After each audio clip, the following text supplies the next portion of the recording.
எதையும் எடுத்தோமா கவுத்தோமான்னு முடிவெடுக்க முடியாது. ஒரு கலவரம் நடக்குதுன்னா அதை தொலை நோக்கோட நாளைக்கு யாருக்கும் எந்த பாதிப்பும் வராத மாதிரி தான் முடிவெடுக்க முடியும். அதைத்தான் நானும் செஞ்சேன்.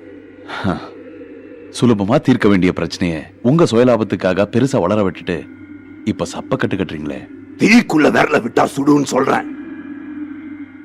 உனக்கு புரியல. நீ விட்டு பார், அப்ப தெரியும். ஒரு நாள் நீ சிஎம்மா இருந்து பார், அப்ப புரியும். இது சரியான பதில் இல்லையே. நான் எப்படிங்க உங்க சீட்ல உட்கார முடியும்? இது வாதத்துக்கு வேணா நல்லா இருக்கலாம், ஆனா நடக்கிற காரியமா? நடக்கும். அரசியல் சட்டத்துல அதுக்கு இடம் இருக்கு.